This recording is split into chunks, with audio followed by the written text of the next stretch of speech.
Brian Morris, you sexy motherfucker. Hey.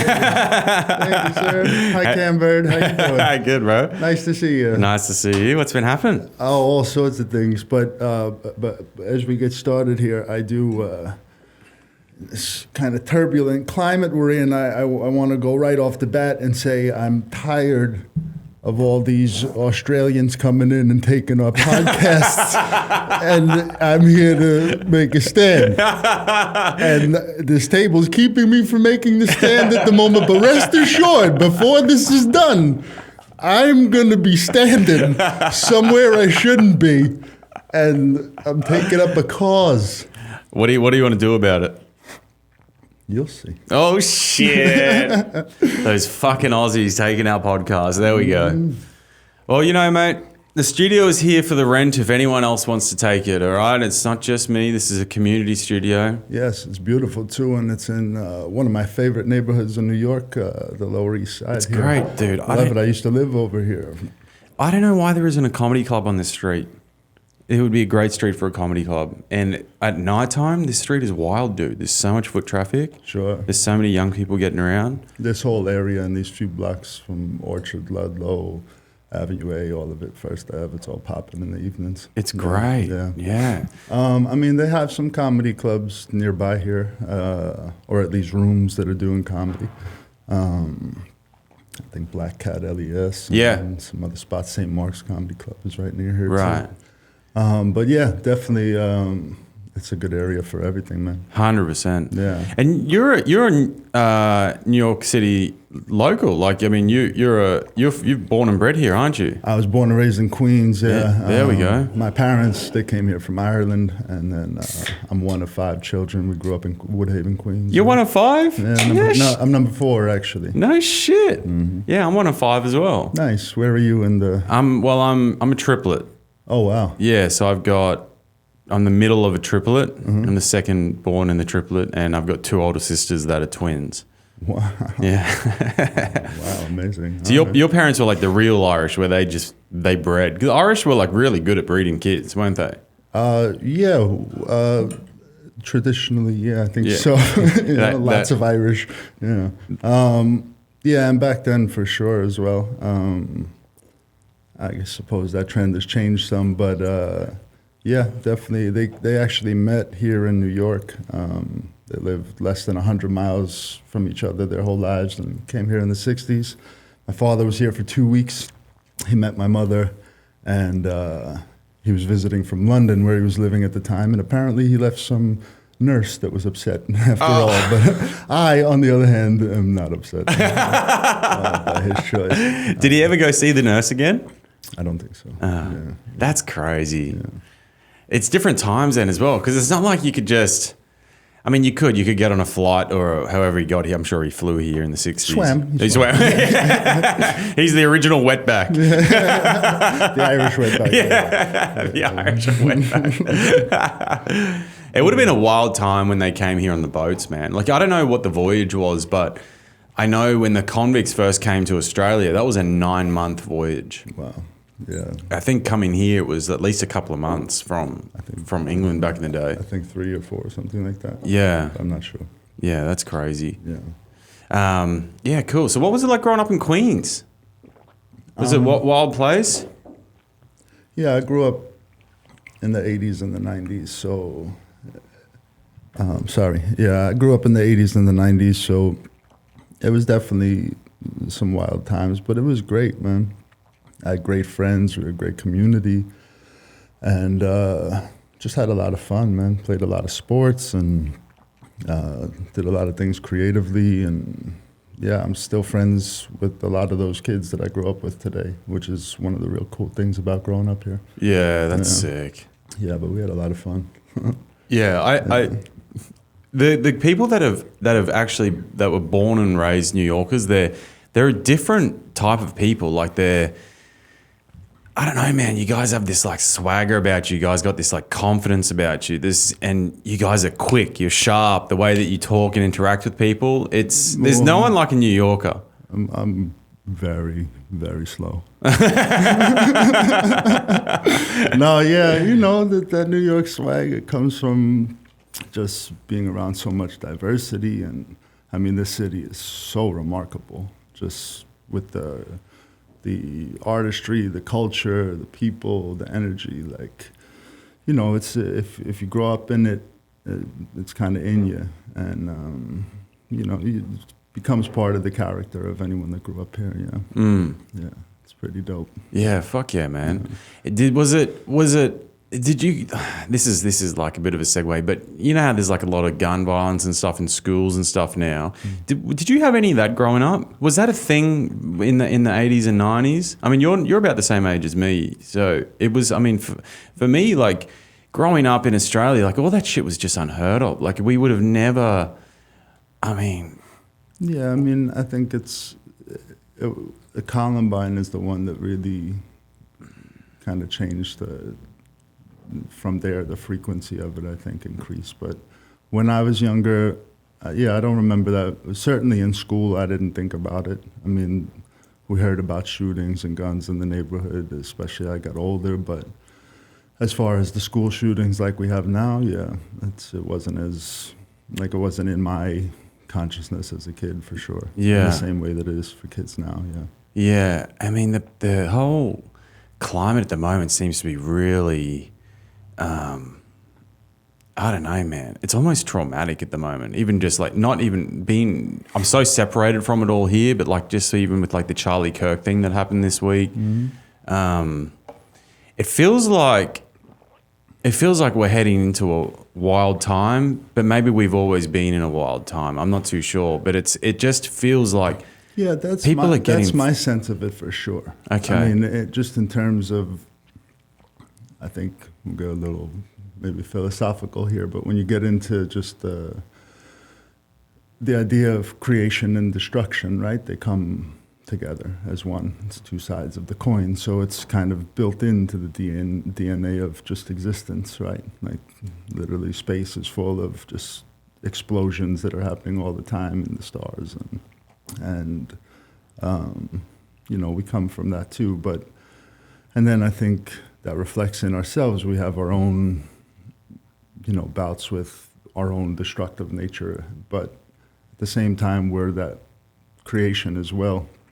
And I don't know, I have a bunch of plants at the house now, and they've grown significantly after I went through some kind of changes in my life. Yeah. And sorry. Yeah, you're right. You talk softly, so just keep it close. I can talk way louder if you want me to. Yeah, sorry. No, you're fine. Just getting comfortable. That's cool.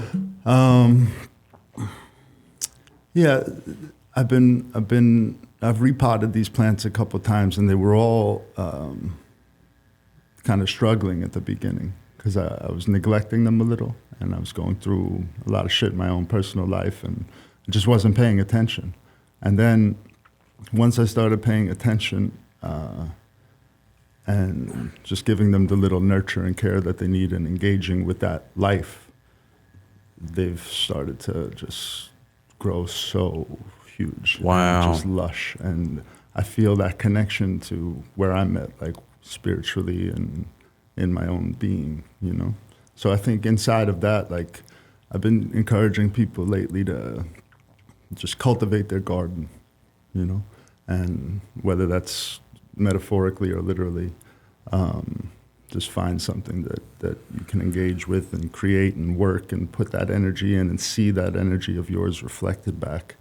And when you do that, it makes you a little less likely to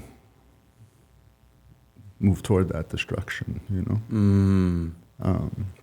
At least it does for me. Yeah, you're right though. Like I think, you know, a lot of the Buddhist monks and stuff, when you sort of get into a little bit of their literature, they talk about how there is like inherently a flaw in the human species, and how we do have that destructive nature within us. Mm-hmm. And you're right, it is like the yin and yang, right? There's like the crazy destructive nature, and then there's the beautiful creation and love. But I don't know. I don't know if it's now because like with the media, everything is just only, you know, there's only a few degrees of separation between us and something like what happened with Charlie Kirk, because you can just see it right there on your screen. And, you know, maybe when we were growing up in the 80s and 90s, we weren't exposed to that because you just didn't see it, you know? You just could be blissfully ignorant. But yeah, it's a hard thing to get your head around at the moment.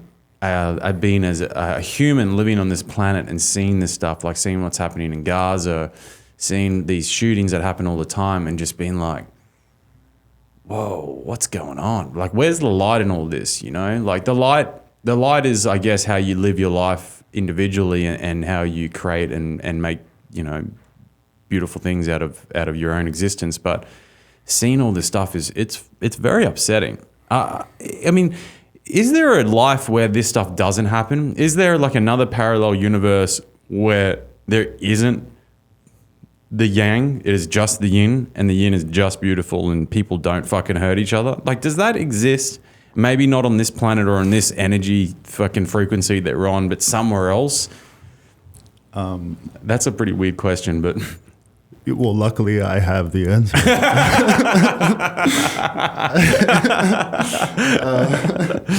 No. It doesn't. No, I mean, I have no idea. That it's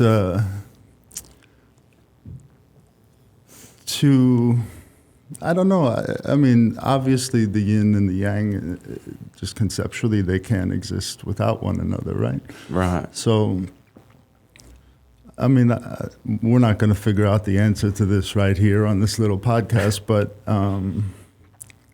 you know, it would be nice to not have to deal with that and the immediacy that you were talking about of being able to experience these things like from such a distance, and then also you could be right in the middle of it, you know. Then that's like an unsettling reality, and especially when it's so much a part of the zeitgeist. Like, it didn't take us long before it came up in conversation with us now. Right.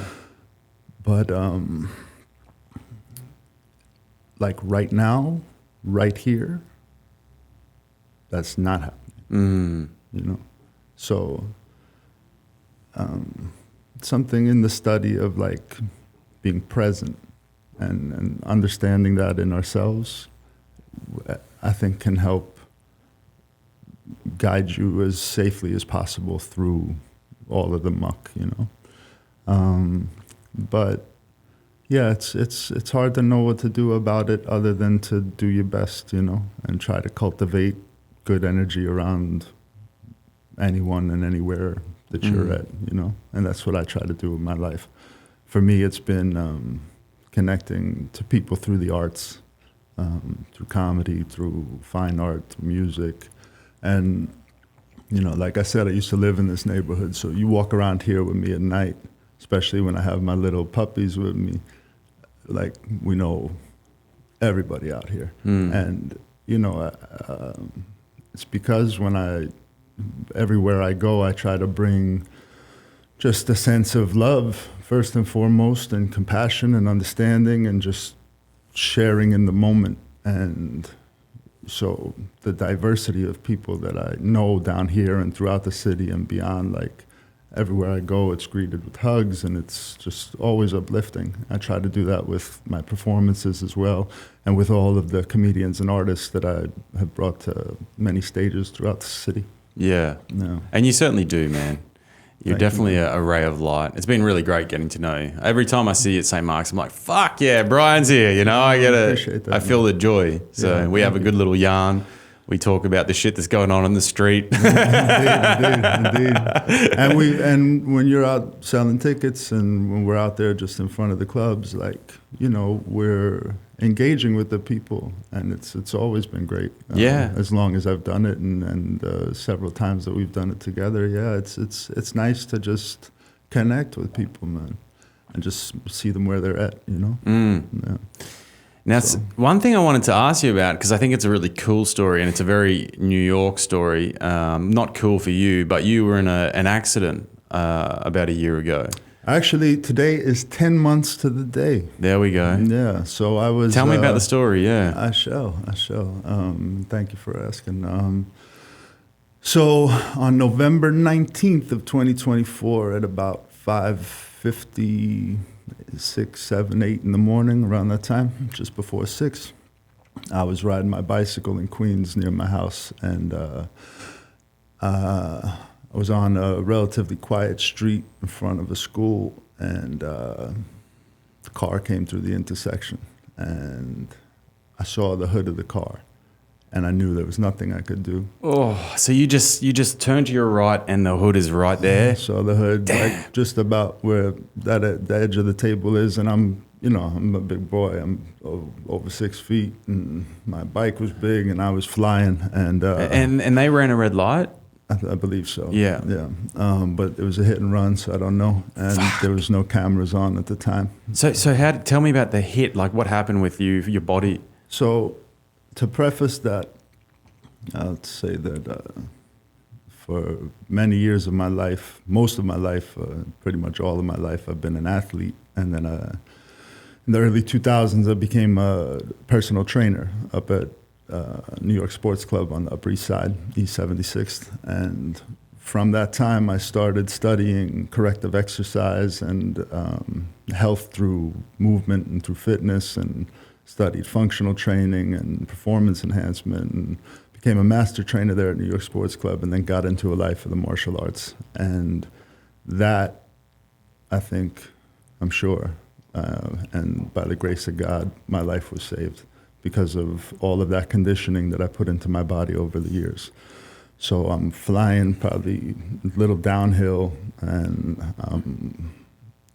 zipping through the intersection, and I see the hood of the car, and my instinct is not to panic, but to relax. And just accept that this is where I'm at now. Oh. And the car hit me, and the impact must have broken my tibia and my fibula just above my right ankle, and sent me airborne, and I landed, I don't know where, and for about an hour and 20 minutes, I was knocked out. But I wasn't completely knocked out. I was just, my mind dissociated from the trauma. Whoa. So I spoke to the EMS. I said, my head hurts, my leg hurts, what time of day is it, what happened, and was kind of in and out in shock. And the only memory I have of that hour and 20 minutes is a little flicker of I'm in an ambulance, and then I woke up in the hospital bed, and I felt fine. Wow. Yeah. I actually, when they brought me in for the x-rays first, I first refused treatment. I was like, I think I'm good. And they sent me back into the ER, and the doctor was like, listen, I know you feel okay, but you were just hit by a car. Like, we should at least get an MRI and check you out. And so I was like, it didn't take much convincing, but I literally just woke up. So I didn't really remember what had just happened. And, I felt like a little achy, but okay. And I went in for the MRI, and then we saw I had the 2 breaks, so they said I need a cast. So I said, all right. So we got the cast. At first, I was going to refuse that too, because I just knew instinctively that I was going to be fine. Okay. Right? And while I'm sitting in the bed, I'm alone in the room. There's no other patients. And then shortly after I woke up, they brought in a woman who was in her 70s who was also hit by a car that day, another hit and run. Damn. Which seems to be happening way too much too, and it's terrible. But her bones were sticking out of her leg. She was in just crazy pain, and I immediately just was grateful and just started saying a little quiet prayer for her, and just tried to meditate on my own, where I was at. And I had this understanding that I was going to heal fine, and that this was not a problem. Wow. And I don't know what gave me exactly that confidence in that moment, but that spirit drove me forward through my healing. And I got the cast on, and then a couple of days later I went to meet with the surgeon, and the tibia had split away a little bit from itself like that. There was a clear crack right above the ankle, and then the fibula was split like horizontally through, but it stayed pretty much in line. So the surgeon told me, you have to get surgery, you're never going to be the same, risk of arthritis, all this. They wanted to put a plate and screws and then a rod up through the fibula. And I was like, I'm going to be fine. And he was like, listen, you got to do it. You're never going to be the same. I said, doctor, I'm going to be way better. And he was like, I don't know, man, I would recommend the surgery. And then he brought in a second surgeon who also recommended surgery, but he took a look at the follow-up x-ray and was like, it'll probably heal okay, and the risk is arthritis and not healing properly and whatever, but you suffer the similar risks with having the metal in there. And I just knew that with my understanding of how our bodies heal and how to strengthen the ligaments and the tendons and the musculature around that, and how to engage my body to get back to where I was before the accident. I knew I could do it, and over the last 10 months, that's what I've done. Wow. And I'm already playing basketball full court again with 20 and 30-year-olds. I'm 43 years old now. And I programmed every step of my rehabilitation myself. Before the cast was even off, I was already training on a stool in the house with my knee, just balancing from my knee up so that my hips didn't get too misaligned. Mm-hmm. And as soon as the cast came off, that happened November 19th, January 13th, I put my foot on the ground for the first time with the crutches and took my first step. Wow. And from there, I was just daily training it. Yeah, it's been remarkable. Wow. And really like a blessing in disguise. And, through my training life, I've trained everything from children to recovering stroke victims, and dealt with all sorts of people pre and post surgeries of ligament tears, tendon tears, muscle tears, broken bones, all of that. So I had helped others recover after their traumas. And this has just deepened my understanding of that on a very personal level. And it's been really beautiful. I'm already touching rim again. Like, if you see me moving, I don't look like I had my leg broken recently. Damn, dude. And that was the case by like May and June, April even. Damn. Yeah. Isn't that crazy? It's like, it's funny, like how you say you were kind of knocked out, because you hear about people that when they're in like really traumatic accidents and their body, they disassociate from their body. And there's even experiences where there's like the near-death experiences where people have been able to like from above watch themselves going through the trauma and ER, like working on them, but they're not actually in their own body. It's just fantastic what your body does for you sometimes, mm-hmm. how it gets you through these crazy moments. I remember when I chopped the end of my thumb off. I got it caught between the chain and the sprocket of a motorbike, mm-hmm. and it was like hanging off like a Pez dispenser. And it was, I went into shock at the time, but the shock, that going into shock is like a really wild feeling, but it completely,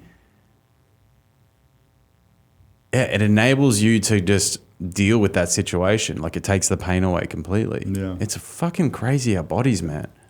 Yeah, it's unbelievable. Actually, I was on the basketball court one of the days that I was training, and as a part of my rehab, I've been doing like 2-ball dribbling drills. I've seen with, that. Tennis balls and the basketball together, and I've utilized that to recalibrate my legs together without having to think about them, so I'm dribbling right. But there was one day where I was playing a little half-court game with some of the kids that are in my park. And my park is cool because I live in Queens, and all the kids are from everywhere. I got little Nepalese kids, I got like little Indian kids, Pakistani kids, Spanish kids from every part. So everyone just comes down and plays? It's a communal thing? It's a beautiful That's thing. beautiful. Yeah. That's cool.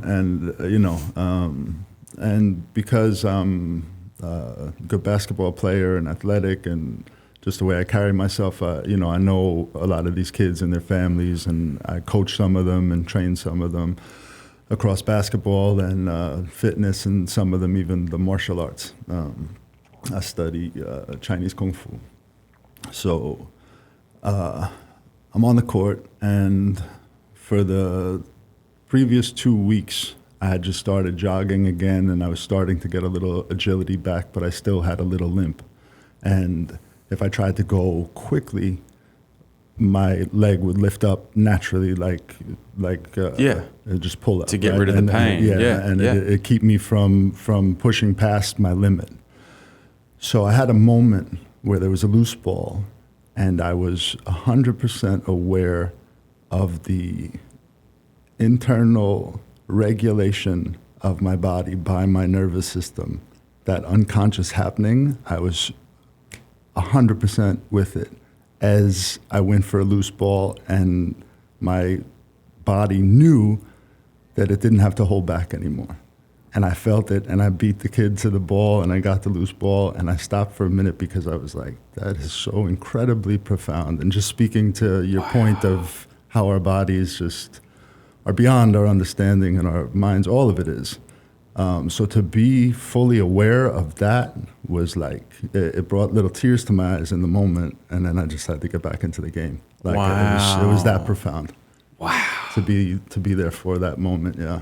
It always sounds like you've kind of, this experience has almost been as much spiritual as physical, you know? Well, everything is. Yeah, that's true. Yeah.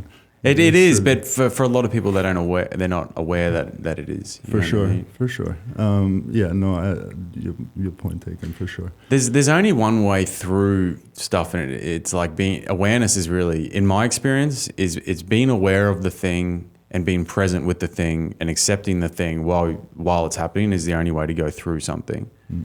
And that's not even just physical. That's like mental and emotional. Like I picked up. You know, like you realize as you get older, you realize the things that you've picked up from others. You know, it might be like a trait from your parents, you know, or a habit from a friend that you might have hung out with a lot. I had a moment this week. I had a bit of I was having an argument with, not an argument. It was I had an issue with some, not an issue. I shouldn't even say that. I had a thing that happened with some friends. We were talking about something, and one of them said something that in normal sense, in my normal life, I would have reacted a certain way. I would have got angry. But as I was reading this message from this group chat I was in, I was aware that my mind and I guess body, or however you describe it, was about to take me to this place where I was going to react and get angry, and I knew it. And I knew exactly what I was wanting to say, but I had the awareness to know. I was like, that is not me. That's not me. That is a trait that I've inherited, but that is not me. And I didn't react in that way, and I just reacted in the way, I gave it a second. I didn't even respond at all, and then I reacted in the way that I wanted to. But it was only because in that moment I was aware, and that's how you grow, man. It's kind of cool to see the difference. Yeah, that awareness is something that for me has been always connected to the body and the spiritual nature of it. Like, I don't spend too much time trying to, like, how do I say this? You experience it in the doing. Once you start talking or thinking about it, it's not really it anymore, right? Like the whole Zen idea. So it's really just in the doing, in the action, in the presence of whatever it is you're engaged in. Even this now, you know.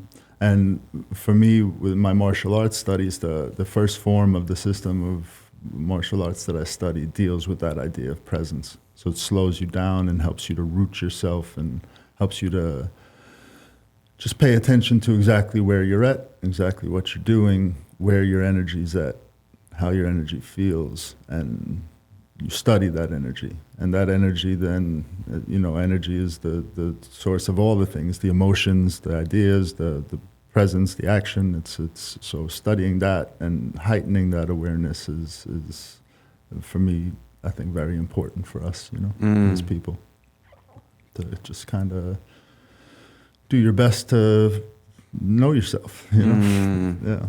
This way, like when you come into situations, like you said, you can maintain the character that you believe yourself to be throughout, and not let those outside forces or triggers, drive you to action that you'll regret later, or not in keeping with, who you want to be.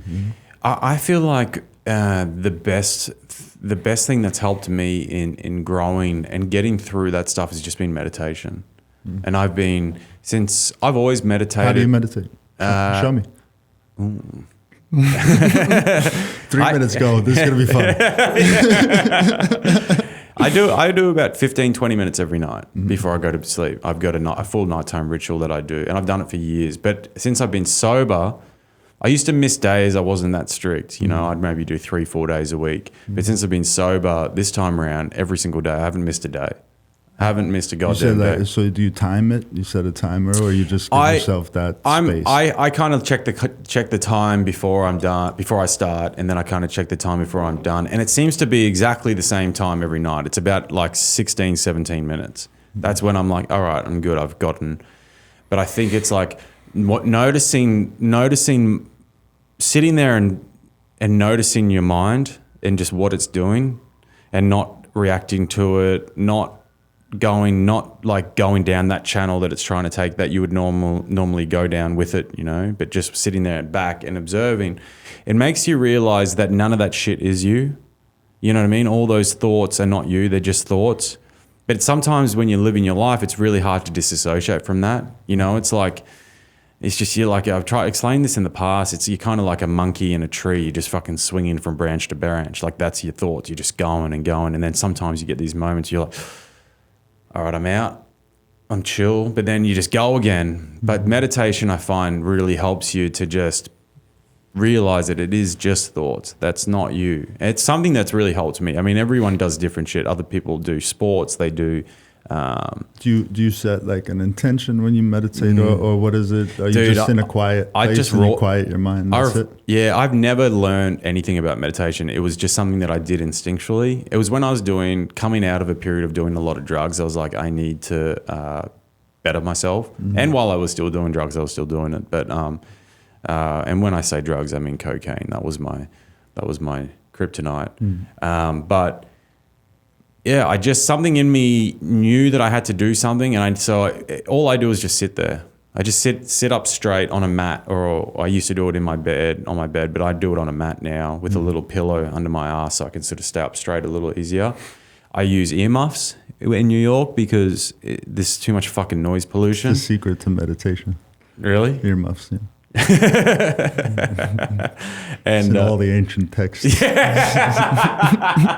They would just use cotton, bro, and stuff cotton. But yeah, you just start wearing earmuffs everywhere. The autistic kid. Cam just floating through the city with his little earmuffs on. Meditating. They're big earmuffs, bro. They're big earmuffs, all right? Oh, that's way better. Cool. Do you meditate? I've been meditating since I've been here. Here? Okay. How do you meditate? Kind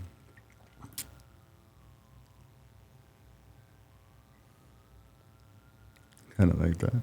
Nice. Stay in tune with the breath, every breath, and try and stay with them each time you breathe, in and out. Just no matter what. Interesting. Okay. So I just try to. I don't think too much about meditation. I just try to stay in tune with what that is all the time. That's what I try. That's why sometimes when I'm on stage, I like to really tap into the silence and find ways to make that silence like just uncontrollably funny. Yeah. Actually, one time when I was at a little club I used to run shows at in Soho, I did a 5-minute set and I timed it. So I had a timer behind the bar with my bartender, and I told him, I said, I'm going to do 5 minutes and I'm not going to say anything. I'm going to do a tight 5, all silent. And he was like, yeah? I said, yeah. So it was this little basement of this incredible theater, and I came out and I tried to time it in my head and like count each second. No shit. And it was a nice little crowd. And I came out big and energy and ready, and I got to the mic and was like, and that tension got some laughs, and then I built on that laughter with the way I moved through the room, and then the way I kept threatening, like I'm gonna talk, and no one knows what's happening, and I have when I want to, I can have an imposing presence, so letting these people feel like they're trapped in this and they want to say something, they're trying to laugh, they're trying to break the silence, but I'm really just holding that quiet. And then, for whatever reason, there was a mirror backstage that I saw, like a full-length mirror, one of those thin ones, rectangle mirrors that like lean up against the wall, whatever.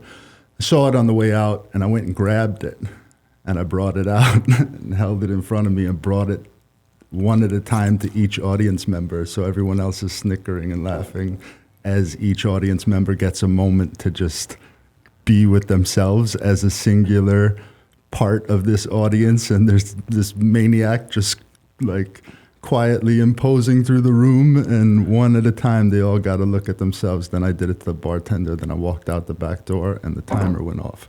Damn, dude. Yeah, and there was laughter the whole time. Wow. It was uncomfortable sometimes, but they were just also like, this is different and what's going on. Yeah. And here I am, and now everyone's experiencing that. So, you know yourself when you get the audience like all together laughing and engaged, it's a powerful thing. So then to single out each of them as that's happening around them too, and then everyone experience that together, it was weird and fun, and yeah, it was a good little study in that. That's cool, man. That takes some balls. I've thought about doing that, like just going up on stage and saying nothing. Mm-hmm. I mean, here's the thing. It could be really, to do that too could be really, like it could really easily not work. Oh, yeah. And, it's like, the audience is paying and they're to be entertained. So you really have to commit to it and have a purpose for it. And like, for me, when I did it that time, it was really, I was experimenting. So, and the audience was there for that experimentation, which was a lot to ask of them, but it turned out to be really great and fun. That's cool. Yeah. Now, how did you develop your act? Because guys, Brian obviously is a comic. Everyone that comes on here is a comic, at least at the moment. And he's fucking hilarious. So if you ever get a chance to see him, make sure you see him. Follow him on Instagram. We'll get his socials at the end and it'll be on the show notes. But your act is unique. You do some strange things. As strange as far as comedy goes, you're not a conventional comedian. I know you probably have been a conventional comedian and you probably could still be, but at the moment, the act that I've always seen, it's always different, but you do some different things. You interact with the crowd. You're loud. You're soft. You sometimes go out with some props. It's like you have a very unique act, more unique. I would say the most unique act out of anyone I've seen in a very good way. It's very artistic. It's kind of weird. It's fucking funny, and you always throw people off guard. I think that's the beautiful thing, because not everyone, you've had like 4 or 5 conventional comics that, telling jokey jokes, and then you go up and do this like thing. It's always like a little bit of improv as well, kind of. But how did you get that? Because you've obviously connected into something that's unique to you. And it must have taken a lot of balls to get there, because doing something, when you're like an outlier and you're doing something different in anything in life, that's hard, man. It's hard to take those steps and lean into that. So how did that come about? Well, this comes back to the idea about what it is to grow up in this city, and how, that sense of every time you walk out your door, get on the subway, go outside, like that. The unexpected is very possible to happen. So within the context of my stage presence and performance, I like to keep that edginess there, and I'm able to do that with the ways that I play with the energy of the room and the people, and what people assume when they see me versus what they get when they get to know me versus what I'm willing to show or not, you know? So my ability to kind of develop my comedy in this way is in large part due to my experience in the art world. So comedy I started in 2007, and back then the scene was very different. I started with improv and then got into stand-up like almost simultaneously. I started improv at the People's Improv Theater, and then I started doing open mics and bringer shows, and it was a very wild and fun, exciting start.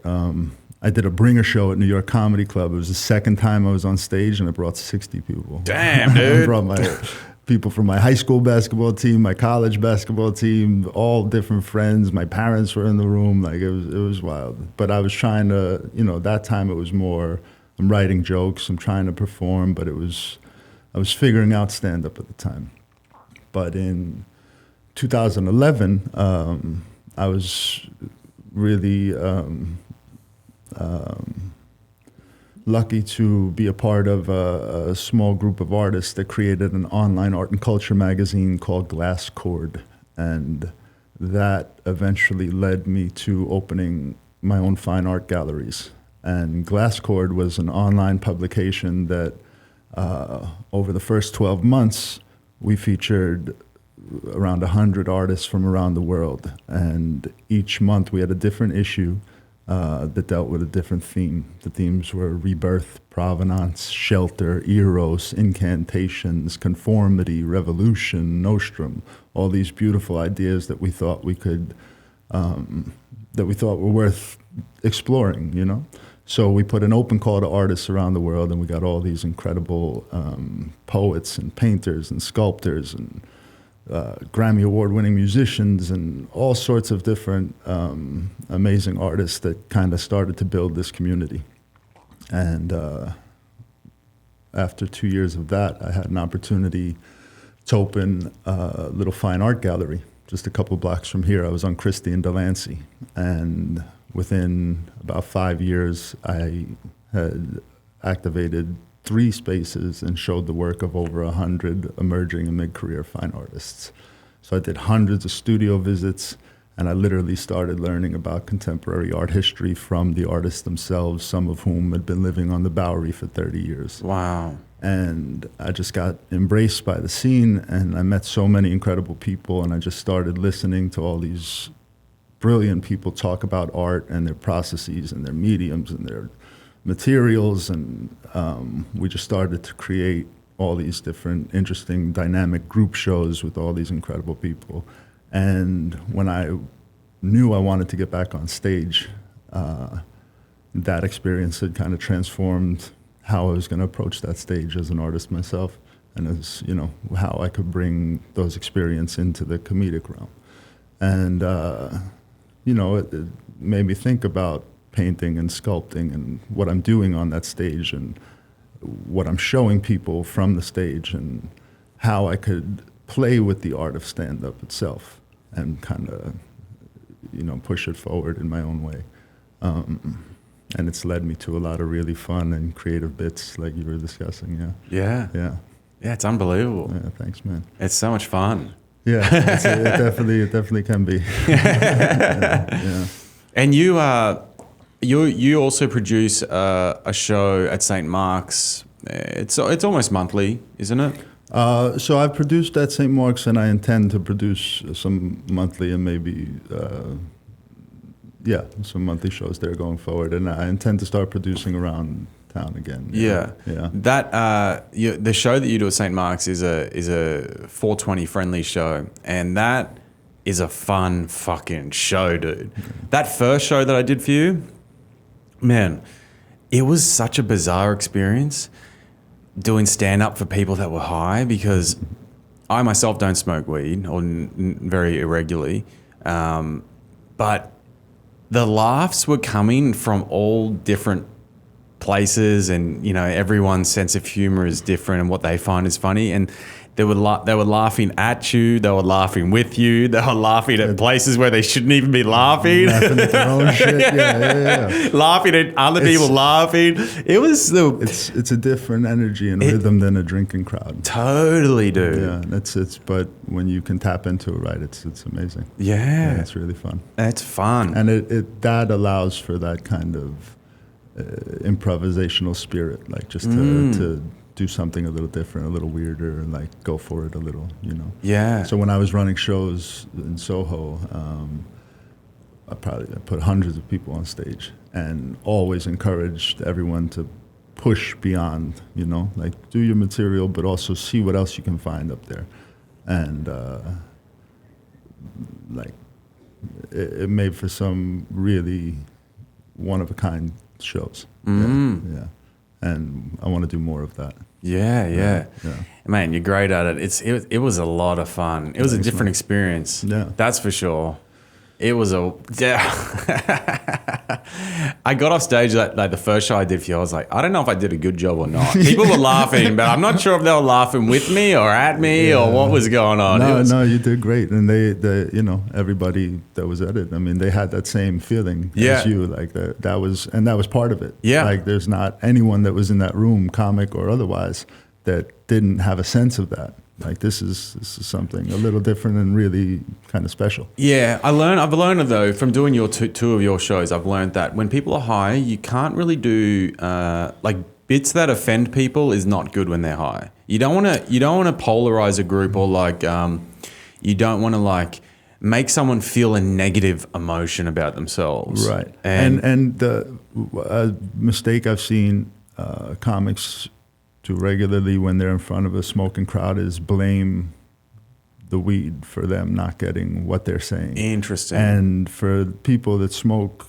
regularly, like that's kind of insulting, because, you know, the connotations of what weed does to people, like they're not exactly true like that. You know, there's so many people now that we've seen legalization starting to come to fruition, and you see so many more professionals and the people that have been smoking behind the scenes that are now doing it a little more openly. And I myself, I don't drink alcohol at all because it's like a poison to me, but I smoke weed whenever I want and I enjoy it. And, you know, I'm very capable and like very sharp, and if I'm not laughing, might be because what you're saying isn't fun. Yeah. So, or just not hitting. Yeah. And that's just, a crowd like that can turn on you real quick. Yeah. So you just gotta find what their, you know, find their rhythm. And also, I think it's kind of shit to ever blame the audience. Like even like blame the audience for anything, I never feel flies well.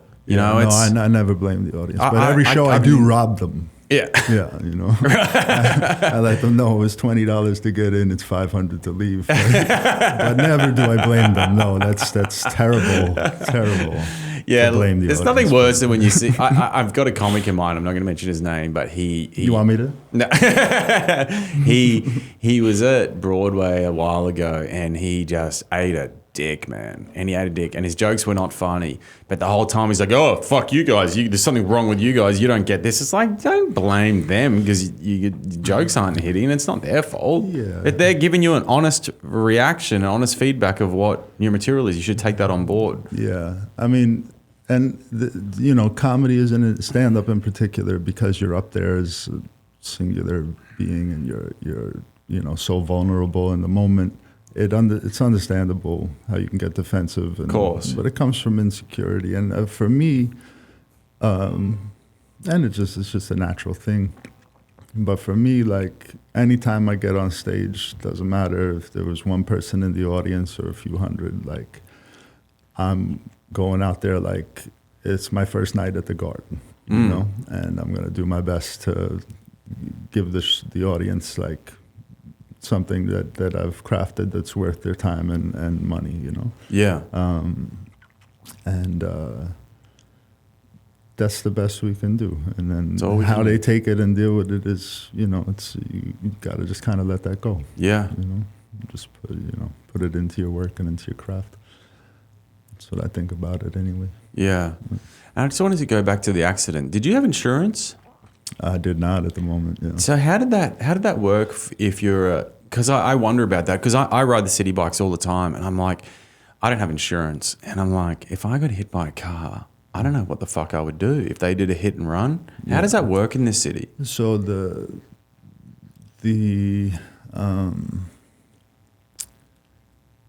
so I didn't get surgery.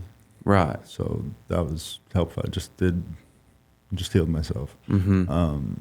But it's not a great situation. There's some, if you have a good lawyer and you do your due diligence, there's for hit and run victims, there's some compensation you could apply for if you meet the requirements. And unfortunately, the situation is just kind of a bit of a mess. Yeah. And that's one of the things that I was grateful for was to see how the particular hospital that I was in was operating because it needs help. And even my own experience, like at first I wasn't even going to get an x-ray and then I got the MRI, which showed that, thank God, no concussion, no internal bleeding, nothing serious other than the broken leg. But then they brought me in for all sorts of x-rays, but the MRI showed everything so much more clearly. And then they called me back for more x-rays, and it just obviously seemed like this is being very, very poorly run, and there's... almost a money grab? There's other things other than my health that are prioritized here. Yeah. And they even, at the end, it was like 3:30 in the afternoon. I left the hospital that same day. And the doctor had just told me they wanted to bring me in for more x-rays to x-ray my right arm because they thought there was something. And I was like, doctor, I got hit in my right leg and I'm bruised up on my left side and I'm banged up, but my right arm is fine. Like it's totally functional. I didn't land on my right side. And he was like, well, they're saying, and at this point, I was frustrated about it. And I was like, literally had my hand in the doctor's face, like, doctor, my hand is good.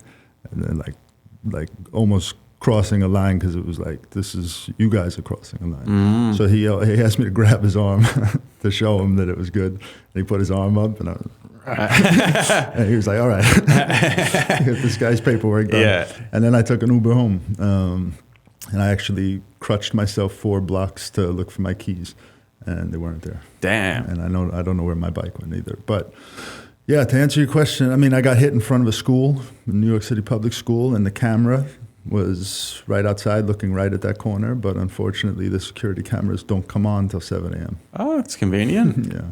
So there's a lot of things around that I'm not going to get into now. But, unfortunately, I will say that I was the doctor that I dealt with and then the surgeon, they were all one-on-one great. And I had an okay experience overall, and the girls that put the cast on were great too. But I bring that energy myself. Even the cops never came to the scene of the accident. They came to the hospital at like 10:30. So that woman I said with the broken leg is like now knocked out and at least stable.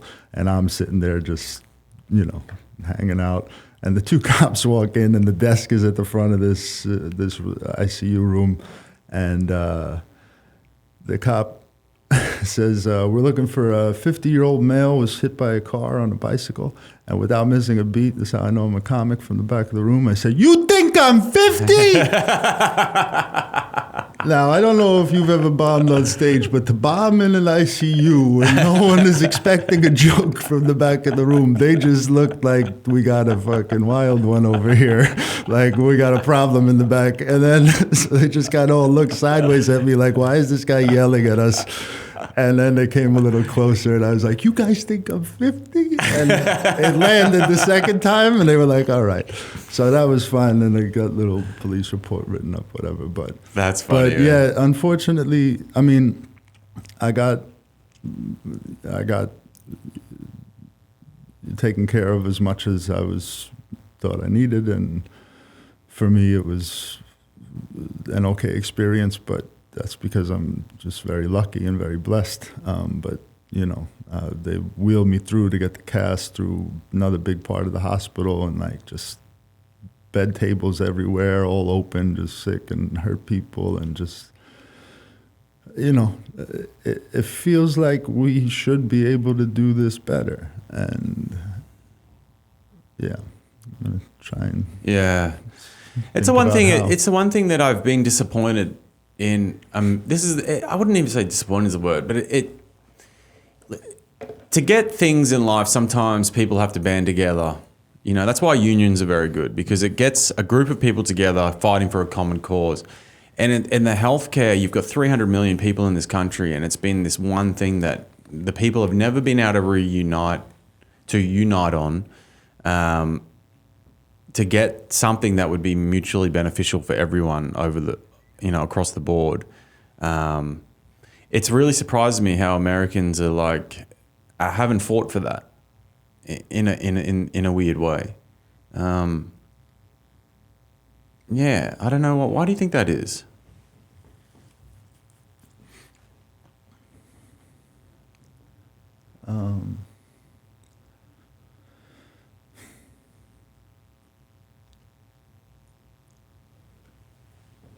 I guess it probably comes down to our inability to really have a consensus as Americans on almost anything.